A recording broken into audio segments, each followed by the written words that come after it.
ગયા મહિને મેં ગાજરાવાડી પમ્પિંગ સ્ટેશનમાંથી છોડાતું અનટ્રીટેડ વોટર જેનું સ્પોટ શોધ્યું હતું. ત્યારબાદ આવું ક્યાં ક્યાં છે શહેરમાં, વિશ્વામિત્રી નદીમાં પણ અટલાદરા એસટીપીમાંથી રોજે 50 થી 60 mld અનટ્રીટેડ વોટર 24 કલાક વિશ્વામિત્રી નદીમાં છોડાઈ રહ્યું છે તેવું મારા ધ્યાનમાં આવ્યું હતું. અઠવાડિયાની મહેનત બાદ એક્ઝેક્ટ લોકેશન મળતા આજે અમારા દ્વારા ત્યાં વિઝિટ કરવામાં આવી.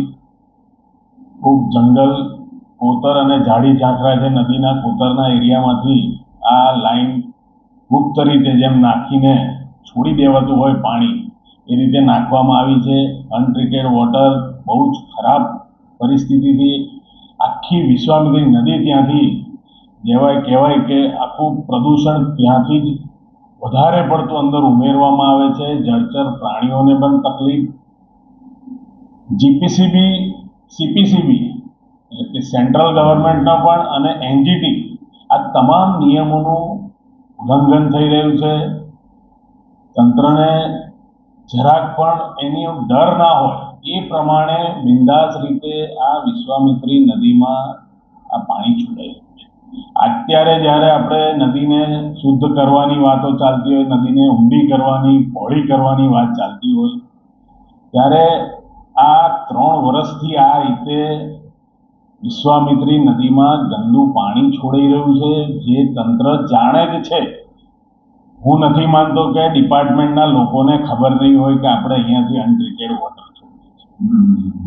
બાજુમાં પાપ છુપાવવા બીજા એક પ્લાન્ટ પણ નવો નાખવામાં આવ્યો છે, એમાં ટ્રીટેડ વોટર છોડીએ છીએ એવી રીતે બતાવવામાં આવે છે. પણ જે આ પ્લાન્ટ છે એની બાજુનો એ 45 mldનો વર્ષો જૂનો પ્લાન્ટ છે ને એ પણ આ જ રીતે કાર્યરત છે. હવે સવાલ એ છે કે વર્ષે અને દર મહિને જે O&Mના રૂપિયા ચૂકવવામાં આવે છે, આ પ્લાન્ટના અટલાદરા પ્લાન્ટમાંથી જે પાણી ટ્રીટ કરીને છોડવાનું હોય ને, અને જેનો O&Mનો ઇજારો છે, જે રૂપિયાની ચૂકવણી થઈ રહી છે, એ કયા આધારે થઈ રહી છે એ પણ ખૂબ મોટો તપાસ માંગી લેતો એવો વિષય છે. મિત્રો, આવા જ વિડીયો અને શોર્ટ્સ જોવા માટે આજે જ અમારી ન્યૂઝ રૂમ યુટ્યુબ ચેનલને સબસ્ક્રાઇબ કરો.